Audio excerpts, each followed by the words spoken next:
au nom du Père et du Fils et du Saint-Esprit. Amen. Bonjour ma famille prophétique, bonjour à toi qui te connectes en ce moment même. Je bénis ton foyer, je bénis ta vie, je bénis cet instant que tu as mis à part pour te rencontrer avec le Roi des rois et le Seigneur des seigneurs. Avant même de commencer, je veux que nous érigions une forteresse spirituelle autour de nous. Père éternel, au nom puissant de ton Fils Jésus-Christ, je viens devant ton trône de grâce. Je te demande, Seigneur, de laver cet instant, de laver chaque personne qui écoute, de laver chaque foyer d'où cette parole est entendue, par le sang précieux de l'agneau. Je déclare que le sang de Jésus-Christ, qui parle plus fort que le sang d'Abel, qui crie miséricorde et non vengeance, couvre maintenant ta vie. Je couvre tes pensées du sang de Jésus. Je couvre ton cœur du sang de Jésus. Je couvre tes enfants, ton mariage, tes finances, ta santé, du sang précieux et puissant de Jésus-Christ. Je déclare qu'un dôme de protection divine est maintenant établi sur ta maison. Aucune arme forgée contre toi ne prospérera. Aucune flèche envoyée par l'ennemi dans les ténèbres ne t'atteindra. Aucune parole de malédiction prononcée contre ta lignée ne pourra percer cette muraille du sang de l'agneau. Saint-Esprit, nous t'invitons. Viens, Esprit de Dieu. Prends le contrôle total. Remplis cet espace, remplis cette connexion, remplis chaque pièce, chaque voiture, chaque lieu de travail où cette voix est entendue. Viens et prends ta place. Et je veux prier spécifiquement pour toi en ce début de rencontre. Toi qui es paralysé par l'esprit de peur. La Bible déclare dans 2 Timothée, chapitre 1, verset 7, que Dieu ne nous a pas donné un esprit de timidité ou de peur, mais un esprit de force, d'amour et de sagesse. En ce moment même, au nom de Jésus, j'ordonne à tout esprit de peur, tout esprit d'anxiété, tout esprit d'angoisse qui a tourmenté tes nuits, qui a volé ta paix, qui a paralysé tes décisions, je lui ordonne de te lâcher maintenant. Je brise son emprise sur tes pensées. Je brise son pouvoir sur tes émotions. Et je libère sur toi l'esprit de force du Seigneur pour te relever, l'esprit d'amour pour chasser toute crainte et l'esprit de sagesse pour te guider. Reçois ta délivrance maintenant, au nom de Jésus. Avant de plonger dans la parole puissante que Dieu a mise sur mon cœur pour toi aujourd'hui, fais quelque chose de prophétique. Écris Amen dans les commentaires si tu as reçu cette prière. Appuie sur le bouton J'aime pour faire savoir à l'algorithme que le royaume de Dieu est en mouvement. Abonne-toi pour ne rien manquer de ce que Dieu fait au sein de cette famille prophétique. Et surtout, partage ce direct avec 7 personnes. 7 est le chiffre de la perfection divine. 7 personnes dans ton entourage ont besoin d'entendre ce message. Sois le canal de leur bénédiction.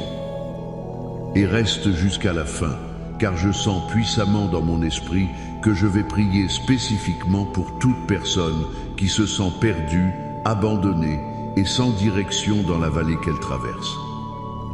Dieu va te localiser aujourd'hui. Le thème que le Seigneur a gravé dans mon cœur est, avec le psaume 23, « Je marche sans peur dans la vallée sombre ». Oh, ce psaume est si connu que parfois nous en perdons la puissance. Nous le lisons comme une poésie, mais c'est une déclaration de guerre spirituelle. C'est une ancre pour ton âme au milieu de la tempête. C'est le GPS divin quand tu es perdu dans le brouillard. Regardons-le ensemble, non pas avec nos yeux, mais avec notre esprit. Le premier point que je veux que tu saisisses est celui-ci. La présence du berger est ta seule véritable provision. Le psaume commence par une déclaration qui change tout. L'Éternel est mon berger, je ne manquerai de rien. Arrêtons-nous là un instant. David ne dit pas « parce que j'ai un bon travail, je ne manquerai de rien ». Il ne dit pas « parce que mon compte en banque est plein, je ne manquerai de rien ». Il ne dit pas « parce que j'ai de bonnes relations, je ne manquerai de rien ». Il dit « parce que l'Éternel est mon berger ». La conséquence « je ne manquerai de rien » est directement et uniquement liée à la cause, la présence du berger. Ton abondance, ta paix, ta sécurité ne dépendent pas de tes circonstances. Elles dépendent de ta relation avec le berger. Le mot « mon » est crucial. Ce n'est pas un berger parmi tant d'autres. Ce n'est pas le berger du pasteur ou de tes parents. C'est mon berger. C'est personnel. C'est intime. As-tu fait de lui ton berger? Quand David a écrit cela, il n'était pas encore le grand roi dans son palais. Il était un jeune homme, un berger lui-même qui connaissait les dangers du désert. Il savait ce que c'était que de faire face à un lion ou à un ours pour protéger une seule brebis. Il comprenait l'intimité, la protection et la direction qu'un bon berger offre. Il écrivait avec l'encre de son expérience. Il disait en réalité « Je sais comment je prends soin de mes brebis et je sais que mon Dieu prend soin de moi d'une manière infiniment plus grande. Écoute-moi bien. Peut être qu'aujourd'hui ton compte en banque crie que tu manques. Peut être que le rapport du médecin crie que tu manques de santé. Peut être que le silence dans ta maison crie que tu manques d'amour et de paix. Mais la parole de Dieu, la vérité supérieure, déclare que si l'Éternel est ton berger, tu ne manques de rien d'essentiel. Tu as sa présence, tu as sa paix, tu as sa direction, tu as sa force. C'est la seule chose dont tu as vraiment besoin. Change ton focus. Cesse de regarder ce qui te manque dans la vallée et commence à contempler celui qui marche avec toi dans la vallée. C'est là que tout change. Le deuxième point, et c'est une révélation qui va te libérer, c'est que la vallée est un passage, pas une destination. Le verset 4 dit « Quand je marche dans la vallée de l'ombre de la mort, je ne crains aucun mal, car tu es avec moi. » Je veux que tu soulignes le verbe « quand je marche ». Il n'est pas écrit « quand je campe dans la vallée ». Il n'est pas écrit « quand j'installe ma maison dans la vallée ». Il n'est pas écrit « quand je m'arrête et que je me résigne dans la vallée ». C'est un mouvement. Une vallée est, par définition, un lieu de transit entre deux montagnes, entre deux hauteurs. Tu n'es pas destiné à vivre dans la vallée du deuil, dans la vallée de la maladie, dans la vallée du chômage, dans la vallée de la dépression. Tu es en train de la traverser. L'ennemi veut te faire croire que c'est ta nouvelle adresse permanente. Il veut que tu déballes tes valises et que tu t'installes dans la misère. Mais aujourd'hui, la voix du berger te crie « Continue de marcher ». Et regarde la description, la vallée de l'ombre de la mort. Qu'est-ce qu'une ombre? Une ombre n'a pas de substance. Une ombre peut avoir l'air terrifiante. L'ombre d'un camion peut te couvrir entièrement, mais elle ne peut pas t'écraser. L'ombre d'un chien peut te faire sursauter, mais elle ne peut pas te mordre. L'ombre d'une épée peut te faire peur, mais elle ne peut pas te couper. Pour qu'il y ait une ombre, il faut deux choses, un objet et une source de lumière. L'ennemi, le mal, la mort, c'est l'objet. Mais la source de lumière, c'est Jésus, la lumière du monde, qui est derrière toi, devant toi, avec toi. L'ennemi ne peut projeter qu'une ombre sur ton chemin parce que la lumière de la présence de Dieu est si éclatante. Tu ne crains aucun mal, non pas parce qu'il n'y a pas de mal, mais parce que celui qui est avec toi est plus grand, plus puissant. Sa présence annule le pouvoir de la menace. Tu n'es pas seul. Je le répète, tu n'es pas seul. Il est avec toi. Sa houlette et son bâton te rassurent. Le bâton pour te guider, la houlette pour te défendre et combattre les prédateurs. Il te guide et il te protège en même temps. Continue de marcher. La sortie est devant toi. Mon troisième et dernier point avant notre temps de prière intense est celui-ci. Dieu prépare ta table de victoire au milieu de ton conflit, pas après. Écoute cette déclaration audacieuse au verset 5. Tu dresses devant moi une table en face de mes adversaires. Ceci est l'une des affirmations les plus provocatrices de toute la Bible. Dieu ne dit pas « Je vais attendre que tes ennemis soient partis, que la guerre soit finie, que tout soit calme, et alors je te préparerai une fête. » Non. Il dit qu'il dresse une table, un banquet, une fête, une célébration, juste là, sous le nez de tes ennemis. La maladie est là, mais Dieu dresse une table de guérison. Le manque est là, mais Dieu dresse une table d'abondance. La calomnie est là, mais Dieu dresse une table d'honneur. Dans la culture orientale de l'époque, partager un repas était le signe ultime de la communion, de l'alliance et de la protection. En dressant cette table pour toi devant tes adversaires, Dieu leur envoie un message clair. Cette personne est avec moi, touchez-la et vous me touchez. Elle est sous ma protection, son avenir est sécurisé en moi. Et non seulement je la protège, mais je l'honore et je la célèbre au milieu même de la bataille que vous menez contre elle. Pense à Joseph, vendu par ses frères, mis en prison pour un crime qu'il n'a pas commis. Il était dans la vallée. Mais Dieu a dressé pour lui une table, le trône de l'Égypte, juste devant ses frères qui ont dû venir se prosterner devant lui. Pense à David, pourchassé par Saül. Il se cachait dans des grottes. Mais Dieu a dressé pour lui la table de la royauté. Aujourd'hui, l'ennemi veut que tu te concentres sur les adversaires qui t'entourent. Mais le berger t'appelle, viens t'asseoir à ma table, cesse de regarder les loups qui rôdent et regarde le festin que j'ai préparé pour toi. Mange ma parole, bois à la coupe de mon esprit, rassasie-toi de mes promesses. C'est un acte de foi que de s'asseoir à la table de Dieu pendant que la tempête fait rage. C'est déclarer que la victoire est déjà acquise, même si les circonstances n'ont pas encore changé. Ta bénédiction n'est pas retenue jusqu'à la fin de la vallée.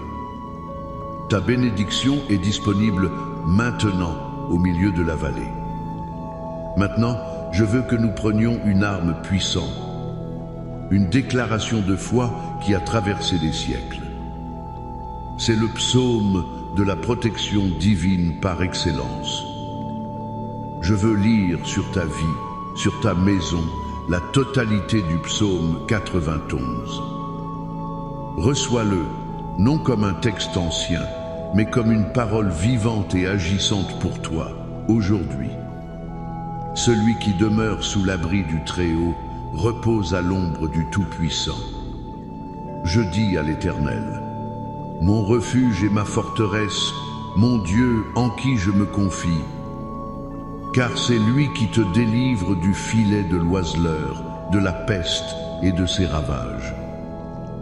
Il te couvrira de ses plumes et tu trouveras un refuge sous ses ailes. Sa fidélité est un bouclier et une cuirasse.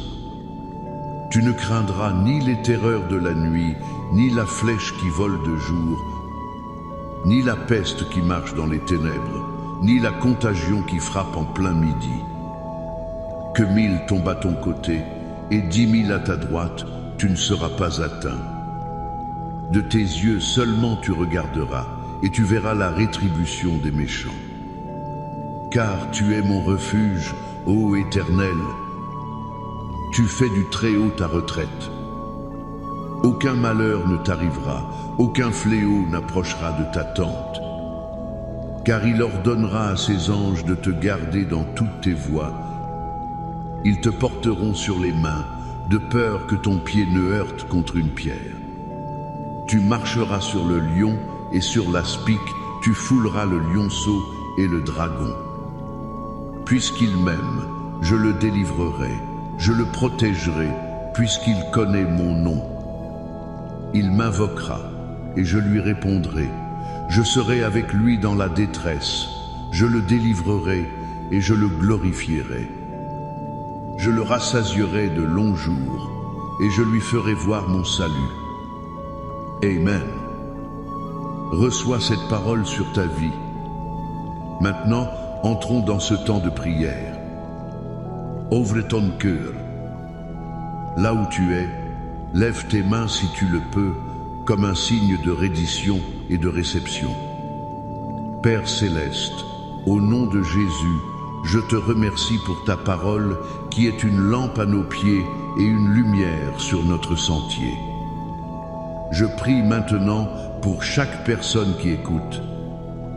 Je déclare sur eux la vérité du psaume 23. Seigneur, je prie pour que tu te révèles à eux comme leur berger. Que la réalisation que ta présence est leur seule et unique provision nécessaire descende dans leur esprit et transforme leur perspective. Brise le mensonge qui leur fait croire qu'ils manquent de quelque chose d'essentiel. S'ils t'ont toi, ils ont tout. Seigneur, je prie pour ceux qui se sentent coincés, paralysés dans leur vallée.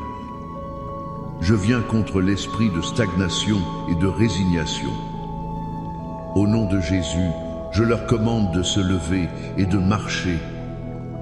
Je déclare que cette vallée n'est pas leur destination finale. Montre-leur le chemin, Seigneur.